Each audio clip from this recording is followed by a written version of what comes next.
खेत के दक्षिण दिशा में कोई भी किसान कभी भी कोई पेड़ नहीं छोड़ता है।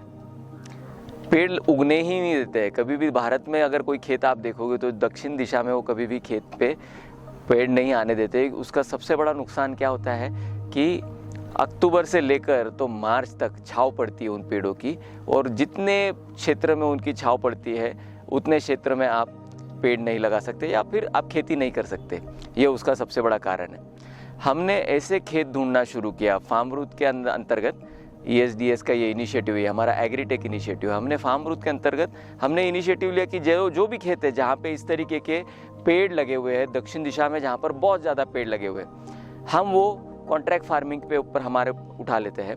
हमारी एग्रीटेक टीम जो है, जो हमारे एग्रोनॉमिस्ट है, वो जाते हैं ऐसी जगहों पर और इस तरीके के एग्जॉटिक वेजिटेबल्स लगाते हैं हम वहाँ पर, एग्जॉटिक फ्रूट्स और एग्जॉटिक वेजिटेबल्स अक्टूबर से मार्च के पीरियड में। क्योंकि यहाँ पर आप देख सकते हो कि यहाँ पे अगर एक हम आपको वापस पीछे का एरिया भी दिखाएंगे कि जहाँ पे उन्होंने कोशिश करी गेहूँ लगाने की, वहाँ पे गेहूँ नहीं उग पाया छाँव में। लेकिन जहाँ पे हमने लेट्यूस लगाई है, ये ब्रोकोली लगाई है, जुकीनी लगाई है, हमने एरागुला लगाया हुआ है, वहाँ पे बहुत बेहतरीन क्रॉप आया है और ये पूरा ऑर्गेनिक है। सबसे बड़ी खास बात ये है कि इनको हमको कोई भी पेस्टिसाइड, फंगिसाइड, किसी भी तरीके की कुछ भी आज तक नहीं दिया। पानी छोड़ के इन पेड़ों को हमने कुछ भी नहीं दिया है। हमारे एग्रोनॉमिस्ट आपको इस पे पूरा गाइड करेंगे कि क्या करना है, कैसे करना है। मिट्टी अच्छी होनी चाहिए, बिना अच्छे मिट्टी के तो ये एग्जॉटिक वेजिटेबल्स वगैरह नहीं लगाए जा सकते। अक्सर लोग इसको हाइड्रोपोनिक्स में या फिर इसको पॉली हाउस में लगाते हैं। हमने ये छाँव में किया है। तो सोचिए कि जिनके भी खेत में इस तरीके के पेड़ लगे हुए हैं साउथ दिशा में, वो बहुत ज़्यादा पैसा कमा सकते हैं इस तरीके के एग्जॉटिक वेजिटेबल्स लगा के।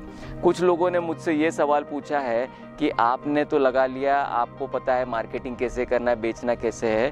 फार्म रूट के अंतर्गत हम लोगों को पहुंचा रहे हैं कि अगर आप ऐसे एग्जॉटिक वेजिटेबल्स और महंगे सब्जियां, फल उगा रहे हैं, फार्म रूट के तहत हम उनको FPOs को कनेक्ट करके दे रहे हैं, मार्केट प्लेस को कनेक्ट करके दे रहे हैं। एग्रोनॉमिस्ट पूरा गाइड कर रहे हैं। हमारे साथ में जितनी भी बैंकें आज तक जुड़ गई है वो आपको लोन देती है।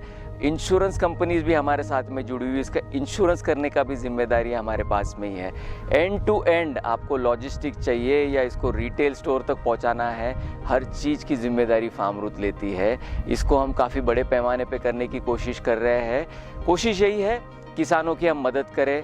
मैं जहाँ जाता हूँ किसान कई सवाल पूछते हैं, हमको अंगूर के दाम नहीं मिल रहे, हमको इसके केले के दाम नहीं मिल रहे हैं, टमाटर के दाम नहीं मिल रहे हैं या फिर प्याज के दाम नहीं मिल रहे हैं। उन सबको मैं यही बताने की कोशिश कर रहा हूँ कि हमको थोड़ा सा अपना क्रॉप चेंज करने की ज़रूरत है। इस तरीके के एग्जॉटिक वेजिटेबल्स लेने की ज़रूरत है। आप देखेंगे आने वाले कुछ समय में हम किसानों की किस्मत को बहुत पॉजिटिवली बदल देंगे। धन्यवाद।